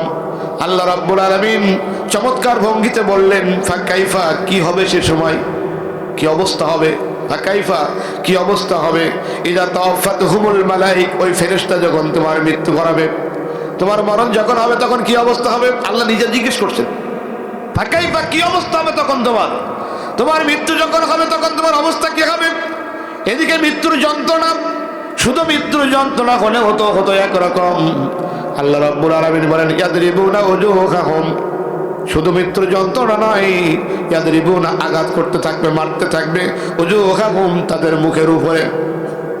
ফেরেশতা শুধু জীবনই নেয়, এখন বাটাম দিচ্ছে, এক মৃত্যুর যন্ত্রণা, এরপরে ফেরেশতার বাটাম। বলেন তো অবস্থা কি তখন। মুখের এই পাশে মারে, মুখ এই দিকে ঘোরাই, আবার এই পাশে মারে, মুখ এই দিকে ঘোরাই, ও মার খাই আর মুখ ঘোরাই। আর যারা জীবিত বসে আছে তারা চিন্তা করে এই দিকে কারোর খোঁজে, ওই দিকে কারোর খোঁজ করছে, আসলে খোঁজ করে না। এই পাশে বাটা হচ্ছে, ওই পাশে মুখ ঘুরাচ্ছে, ওই পাশে বাটা হচ্ছে, এই পাশে মুখ ঘুরাচ্ছে। এটা জালেমের মৃত্যুর যন্ত্রণা। এটা আল্লাহকে জিজ্ঞেস করে রব্বুল আলামিন, এই জালেমের অপরাধটা কি, নাকি শুধু ফিরআউনের এরকম হয়েছে, অন্যদেরকে এরকম হতে পারে কিনা। আল্লাহ বলে, শুধু ফিরআউনের হয় নাই, শুধু ওই জালেমের হয় নাই, জালেমের সঙ্গী যারা হবে তাদের অবস্থাটাও এমন হবে। খুব ভালো করে বলছেন, এটাই আমাদের জন্য মূল কথা। আল্লাহ রাব্বুল আলামিন বলেন, জালেমের শুধু হয় নাই, জালেমের সঙ্গে যারা সম্পর্ক রাখে, জালেমের দলে যারা যোগ দেয়, যারা জালেমের সঙ্গে বন্ধুত্ব করেন, জালেমের সঙ্গে যারা চলে, তাদের জন্য এই অবস্থা হবে। আল্লাহ রাব্বুল আলামিন বলেন, আপনি যদি আল্লাহকে জানতে চান রব্বুল আলামিন কেন এই অবস্থা হয়, আল্লাহ রাব্বুল আলামিন বলেন, বিআন্নাকুম মুত্তাবাউ মা আসখাতাল্লাহ, অনুসরণ করতো তাদের, যারা সেই কাজগুলো করতো যে কাজে আল্লাহ সন্তুষ্ট, তাদের সাথে চরিত্তাবাউ, তাদের অনুসরণ করতো, তাদের সমর্থক ছিল, তাদের কর্মী ছিল, তাদের দলে ছিল। ওই দলই সে করেছে যেই দল কর্মসূচিতে আল্লাহ খুশি নয়। কথা কি বুঝাতে পারলাম? কেন মার হচ্ছে? ওই দল করেছে যেই দলের কর্মসূচিতে কে খুশি না। আরো জোরে বলেন, কে খুশি না? আল্লাহ খুশি না। আপনি যদি গাদার মুসলমানদের জন্য যদি আপনি পক্ষ অবলম্বন করেন, আপনার নামটা মুমিনের খাতায়। আর আপনার যদি একটা ভালো না লাগে, আপনি যদি মনে করেন যে ওদের দোষ না থাকলে মারবে কেন, শুধু এতটুকু আমি হয়েছে, দোষ না থাকলে মারবে কেন, আপনি মনে রাখবেন আপনার এরকম মুখে বাটাম দেওয়ার জন্য ফেরেশতা রেডি। বলে, তোর যদি দোষ না থাকতো তাহলে মুসলমানদের পক্ষ না নিয়ে তুই ইসরায়েলের পক্ষ নিলি কেন? আমার বন্ধুগণ, আল্লাহ রাব্বুল আলামিন বলেন, জালিকা বিআন্নাহুম মুত্তাবাউ, তারা ওদের অনুসরণ করতো, ওদের জন্য চলতো, মাসখাতাল্লাহ, যেই কর্মসূচিতে আল্লাহ সন্তুষ্ট। আল্লাহ রাব্বুল আলামিন বলেন, শুধু এটাই নয়, ওয়া কারিহু রিদওয়ানা, আল্লাহ সন্তুষ্ট হয় এমন কাজটা ওদের অপছন্দ হতো। দূরের কথা পরে বলি, এখানকার কথা আগে বলি। এই যে আমরা যারা বসে বসে আল্লাহর এই কোরআনগুলো শুনছি, আমি কি কোনো রাজনৈতিক কথা বলছি? বলেন, মরার প্রস্তুতি, মরণটা কেমন হবে সেই কথা বলছি। এখন এই মৃত্যুর চরিত্র যদি কারোর সাথে মিলে যায়, তার জন্য কি আমি দায়ী থাকবো? তো কিছু কিছু মানুষ মনে করছে যে না, এই জায়গায় মনে হয় অন্য কিছু হচ্ছে, তাতে আর সে কি সন্তুষ্ট না অসন্তুষ্ট? কথা বলেন, কি অসন্তুষ্ট? তো আল্লাহ যেটা পছন্দ করে, আল্লাহ কোনটা পছন্দ করে? তুমি যখন কথা বলবা তখন কোরআন থেকে কথা বলবা। কি বলবা? কোরআন থেকে কথা বলবা। তো আল্লাহ যারা কোরআন থেকে কথা বলা পছন্দ করে, কিন্তু উনি পছন্দ করলেন না, চলে গেলেন। উনি পছন্দ করলেন না, মুখ গোমরা করলেন। উনি পছন্দ করলেন, অসন্তুষ্ট হলেন। আল্লাহ যেটা সন্তুষ্ট হয় সেইটা উনি পছন্দ করেন না। এই জন্য এখন মৃত্যুর সময় ওনার উপরেও একই আযাব। কথা কি বুঝাতে পারলাম?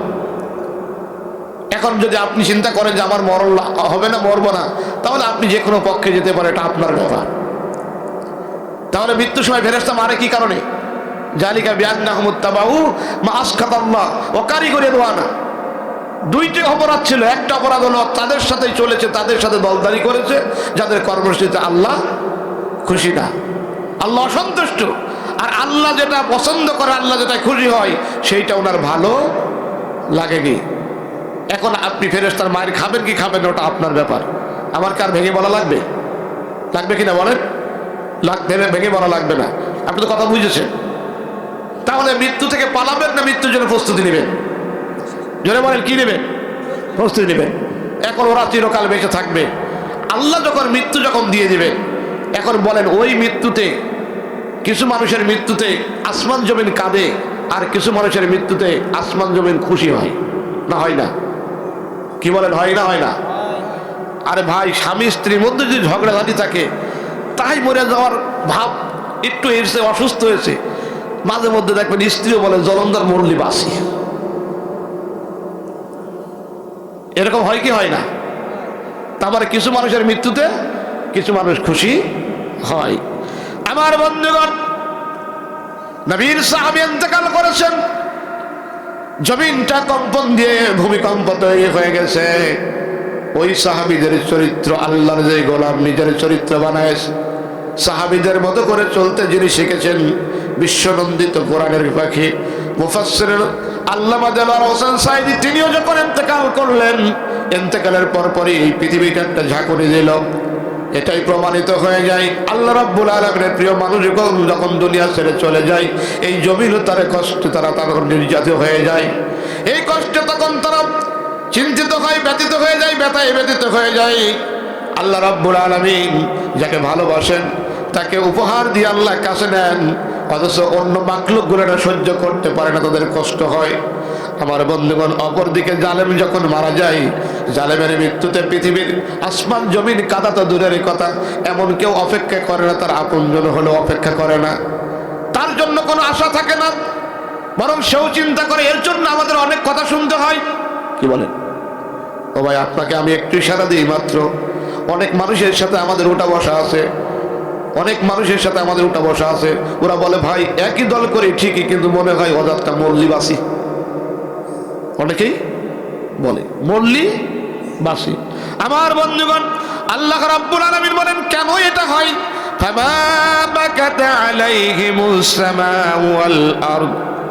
আল্লাহ রাব্বুল আলামিন বলেন ফামা বাকাত, কেউ কাঁদে না, আসমানেও কাঁদে না, জমিনেও কাঁদে না। ওমা কানু মুনজারিন, তাদের জন্য কেউ অপেক্ষাও করে না, তাদের জন্য আফসোসও করে না। কেন আফসোস করে না, কাঁদে না? জালেমদের কি হলো? আল্লাহ রাব্বুল আলামিন বলেন ফাকুতিয়া দাবিরুল কওমিল্লাযীনা যালামু, আমি জালেমদের শিকড় কেটে দিই। কি কেটে দেই? আল্লাহ বলেন জালেমদের শিকড় কেটে দিই। এই জন্য মানুষ এত খুশি হয়ে যায়, ওই মানুষগুলো ইন্না লিল্লাহ না পড়ে বলে আলহামদুলিল্লাহি রাব্বিল আলামিন। কি পড়ে? কোন সূরা? সূরা আনআম 45 নম্বর আয়াত। আপনারা আবার ভাববেন না যে ফেসবুকে আলহামদুলিল্লাহ দেয় তাই দেখে আমি বলছি, এটা না।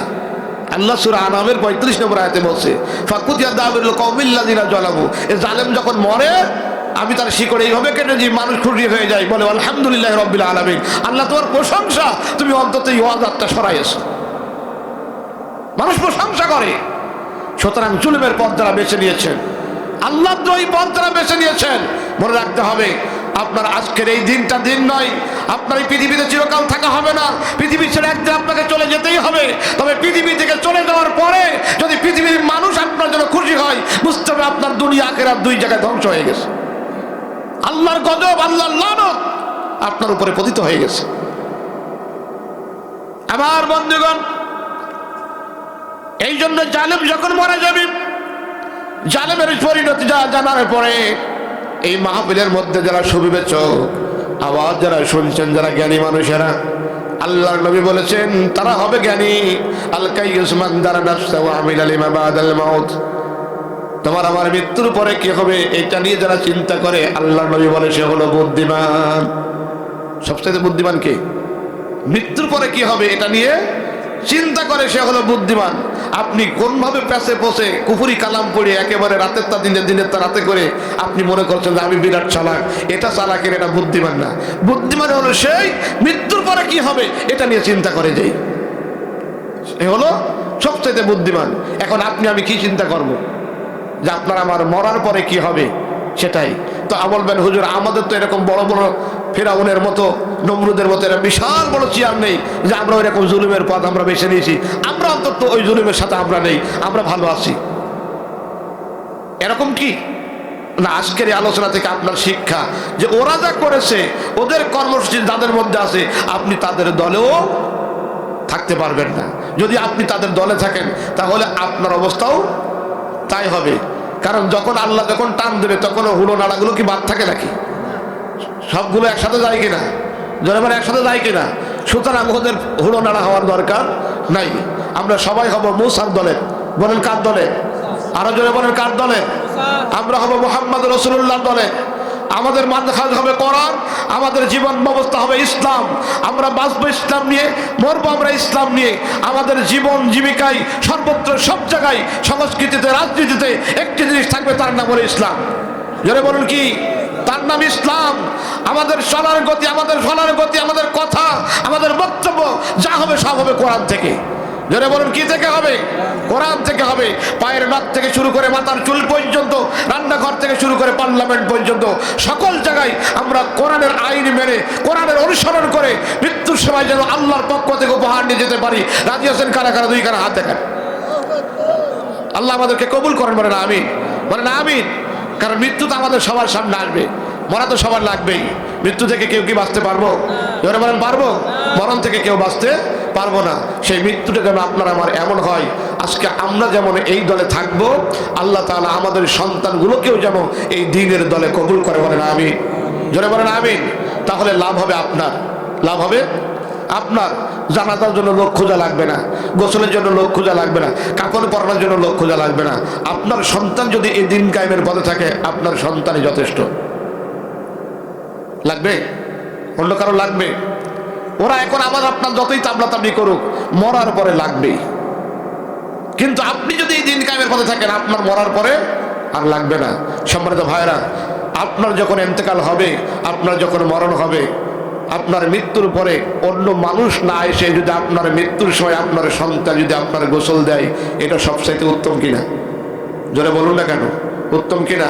কারণ আপনার সন্তান যখন আপনার কফিনটা নিয়ে যখন গোসল দিবে, আপনার গায়ের মধ্যে যখন পানিটা আপনার সন্তান যখন ঢেলে দেবে, আপনার গায়ে আপনার সন্তান যখন সাবান লাগাবে, আপনার সন্তানের তখন ছোট্টবেলার স্মৃতি আল্লাহ রাব্বুল আলামিন তার মেমোরিতে দিবে। ওই সন্তান তখন কাঁদবে, চোখের পানি ফেলবে, বলবে রব্বুল আলামিন, আমি যখন ছোট্ট ছিলাম, ছোট্টবেলায় আমার আব্বা আমাকে এভাবেই আদর করে গোসল করাতো, আমার বাবা এভাবে আমাকে ভালোবেসে গোসল করাতো। আল্লাহ তাআলা, আমার আব্বা এখন চলে যাচ্ছে, আমার বাবার চলে যাওয়ার সময় আমি আমার বাবার নিজের হাতে গোসলটা দিচ্ছি। ওই রকম চিন্তা করে আর আপনার গোসল দেয়, গোসলের পানিগুলো গায়ের থেকে গড়িয়ে গড়িয়ে পড়ে, আর সন্তানের চোখের পানি টপ টপ করে গোসলের পানির সাথে পড়ে। আসমানের ফেরেশতারা বলে রব্বুল আলামিন, তোমার বান্দার গোসল হয়, তার কলিজার টুকরো সন্তান চোখের পানি ফেলে কাঁদে। আল্লাহ রাব্বুল আলামিন, তুমি কি এই দৃশ্য দেখো না? আল্লাহ বলে আসমানের ফেরেশতারা, তোমরা সাক্ষী হয়ে যায়, এটা দুনিয়ার গোসল হচ্ছে না, আমি আল্লাহ তাআলা ওই গোসলটাকে জান্নাতি গোসল হিসেবে কবুল করে নিয়েছি। আপনার সন্তান যখন আপনার কফিনে তৈরি করার জন্য সাদা কাপড়ের কাপড় যখন গায়ের মধ্যে জড়াই দিবে, আপনার সন্তান তখন চিন্তা করবে, চোখের পানি ফেলবে, রব্বুল আলামিন, বাজার থেকে মার্কেট থেকে নতুন একটা জামা এনে আমার আব্বা আমাকে গায়ের মধ্যে পরাই দিয়ে সুন্দর মুস্কি হাসি দিত। আল্লাহ, আজকে আমার আব্বা চলে যাচ্ছে, আমার আব্বার চলে যাওয়ার সময় নতুন কাপড়টা আমি আজকে গায়ে জড়াই দিয়ে তোমার কুদরতি চাদরের নিচেই দিলাম। আসমানের ফেরেশতা বলে রব্বুল আলামিন, তোমার বান্দার নতুন কাপড়ের মধ্যে তার কলিজার টুকরো সন্তানের চোখের পানি পড়ছে। আল্লাহ তাআলা বলবে, আমার আসমানের ফেরেশতারা, এটা দুনিয়ার কোনো নতুন কাপড় হচ্ছে না, এটা কাপড়ের কাপড় নয়, আমি আল্লাহ তাআলা এটা জান্নাতের কাপড় হিসেবে কবুল করে নিয়েছি। আপনার সন্তান যখন কবরে নেমে যে আপনার মুখটা খুলে দিয়ে মুখের দিকে তাকায়, কবরের দুই পাশের মাটিতে হাত দিয়ে বলবে রব্বুল আলামিন, আমার এই বাবার মুখ আর কোনোদিন দেখা হবে না, আমার বাবার মুখের দিকে আর কোনোদিন তাকানো হবে না, আর কোনোদিন এই সুন্দর মুখের সাথে মুখটা লাগাই চুম্বন করবে না, আদর করবে না, আর ভালোবাসা দিবে না। ও আল্লাহ, তুমি সাক্ষী হয়ে যাও, এই মুখটা তোমার আরশের দিকে লাগায় তোমার ভাষা শিখানো ভাষায় আমি দোয়া করছি আমার আব্বার জন্য, রব্বির হামহুমা কামা রব্বায়ানি সগীরা। আল্লাহ তাআলা বলেন, আমার ফেরেশতারা, এই কবরটাকে আমি জান্নাত হিসেবে কবুল করে নিয়েছি, ওর কবরের মধ্যে জান্নাতের বিছানা বিছিয়ে দাও, আমি আল্লাহ তাআলা তার সন্তানের দোয়া কবুল করে নিয়েছি। সকলে বলেন আমিন। একটু মহব্বতে বলেন আমিন, একটু জোরে বলেন আল্লাহুম্মা আমিন। আমরা যেন প্রত্যেকের ঘরে ঘরে এমন একটি সন্তান তৈরি করে যেতে পারি। রাজি আছি না আমরা? রাজি আছি না আমরা?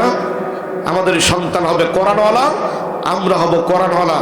আমাদের জীবনের প্রতিটি মুহূর্তে কোরআন ছাড়া অন্য কোনো কিছু আমরা গ্রহণ করতে রাজি নাই। কোরআন যেখানে আমরা সেখানে, কোরআন যেখানে নাই আমরা সেখানে নাই। আল্লাহ তাআলা আমাদের কবুল করুন। জীবনে অনেক আমরা ভুল করেছি, সেই ভুল থেকে আমরা ফিরে আসার জন্য এখনই আমরা প্রতিজ্ঞাবদ্ধ হচ্ছি। কারণ ফেরাউনের 3টি আশা এক শব্দে সব মিটে গেছে। তার নাম মৃত্যু। বলুন না, তার নাম মৃত্যু। আর এই মৃত্যু আপনার আমার কাছে আসবে। মৃত্যুর জন্য আমরা প্রস্তুতি নিব এক একজন কোরআনের জিন্দাদিল মুজাহিদ হিসেবে। রাজি আছেন না? কি বলেন, রাজি আছেন না? আল্লাহ তাআলা যেন আমাদের কোরআনের মুজাহিদ হিসেবে কবুল করেন। বলেন আমিন। মহব্বতে বলেন না আমিন।